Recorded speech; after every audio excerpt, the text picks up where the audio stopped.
আচ্ছা, আমার লাইভটা কেটে গেল একটু সিগন্যাল ডিস্টার্বের জন্য, এবং আমার ফোন এসেছিল, লাইভটা কেটে গেল। আমি আবার আসতে বাধ্য হলাম লাইভে। কেউ যদি ওয়াচিং থাকেন একটু আমাকে বলবেন।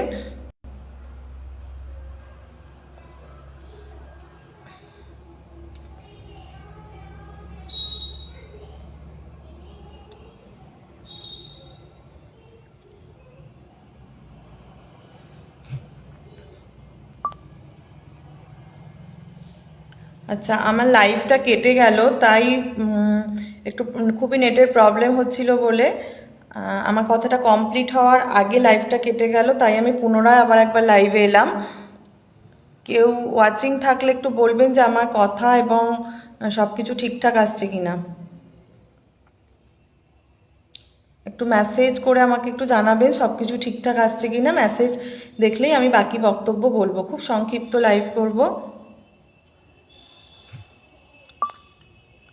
আচ্ছা, একটা মেসেজ অ্যাপেয়ার হয়েছে, বলুন। আচ্ছা, বেশ কিছু ওয়াচিং দেখাচ্ছে। হ্যাঁ, যেটা আমি বলতে বলতে আমার ফোন মানে সিগন্যালের প্রবলেমের জন্য আমার কেটে গেল। এবার অনেকেই ফোন করছেন।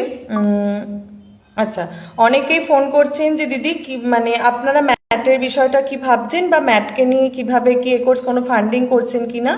তো সকলকে তাদেরকেও বলেছি, এবং লাইভে এসেও আমি বলছি, যেহেতু আমাদের একটা মিলিত প্রচেষ্টাকে আমাদের অ্যাসোসিয়েশনের তরফ থেকে সেটাতে সাধুবাদ জানানো হয়েছিল এবং হাত বাড়িয়ে দেওয়া হয়েছিল।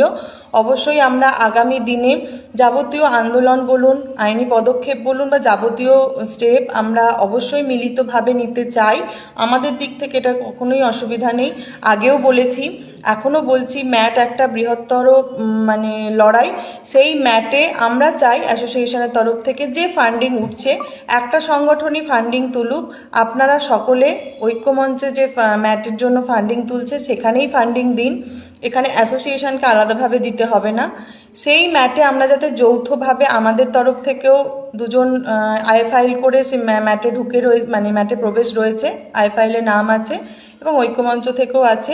আশা করি উভয়ের মধ্যে আন্ডারস্ট্যান্ডিং করে এতদিন ধরে ম্যাটটাকে যে অ্যাডভোকেটই বলুন বা যে 17 দাদারা ম্যাটের টোটাল কনফারেন্স করে ম্যাটটাকে এতদিন আটকে রেখেছে, তো তাদের হাত ধরে যাতে আমরাও আমাদের রিক্রুটমেন্ট কমপ্লিট হওয়া অবধি যাতে ম্যাটটাকে আটকে রাখতে পারি এবং ম্যাটের বিরুদ্ধে যাবতীয় পদক্ষেপ নিতে পারি, সেই জন্যে আমাদের তরফ থেকে এই যাতে যৌথ একটা মিলিত প্রচেষ্টা করা হয়, সেজন্য বার্তা রইল, আগেও ছিল। তাই আমরা চাইছি যে ম্যাটের ফান্ডিং যে সংগঠন তুলছে সেই ঐক্যমঞ্চের ফান্ডিংয়েই দিন। ম্যাটের জন্য একটাই ফান্ডিং হোক, আমরা আলাদাভাবে আর কোনো ম্যাটের ফান্ডিং তুলছি না। এটাই আমাদের বক্তব্য। এটা আমি লাইভে এসেও বললাম, আমাদের সকলেকেই মিলিতভাবে এগিয়ে যেতে হবে।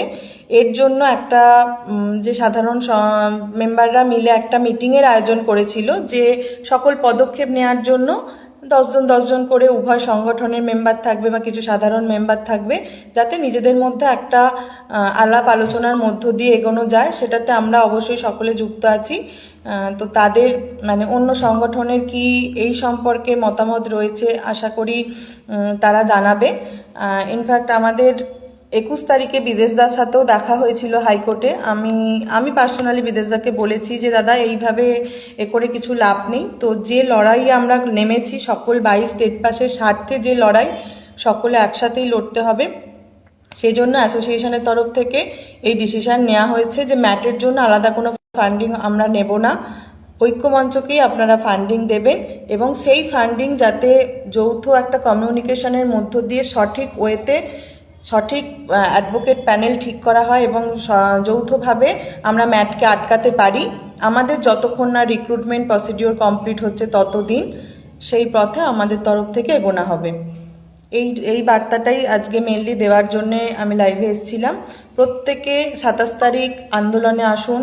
এই আন্দোলন হবে আমাদের 22 শেষ আন্দোলন, মানে চাহিদা মানে দাবি পূরণের শেষ আন্দোলন হয়তো। যে এই জেদ নিয়ে আসুন যে 27 তারিখ নয় মানে লড়বো নয় মরবো, নয় আমরা আন্দোলন করে নিজেদের দাবিটা ছিনিয়ে নিয়ে আসবো, আর না হলে রাজপথেই দেখবে যে 22দের কি করুণ পরিণতি।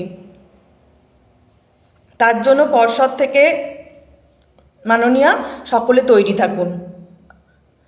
আমরা এই মানে জেদ নিয়েই যাচ্ছি যে আমাদের 50,000 ভ্যাকেন্সি সহ নোটিফিকেশন নিয়ে তবেই আমরা রাজপথ ছাড়বো, তবেই আমরা ওখান থেকে উঠব। তাই প্রত্যেকে 27 তারিখে আন্দোলনে আসুন। এটা কোনো দলের আন্দোলন নয়, এটা কোনো গ্রুপের আন্দোলন নয়, কোনো একক দায়িত্ব নয়। প্রত্যেকে আসুন এবং প্রত্যেকে সহযোগিতার হাত বাড়িয়ে দিন। আচ্ছা, ধন্যবাদ সকলকে, এখানেই রাখলাম।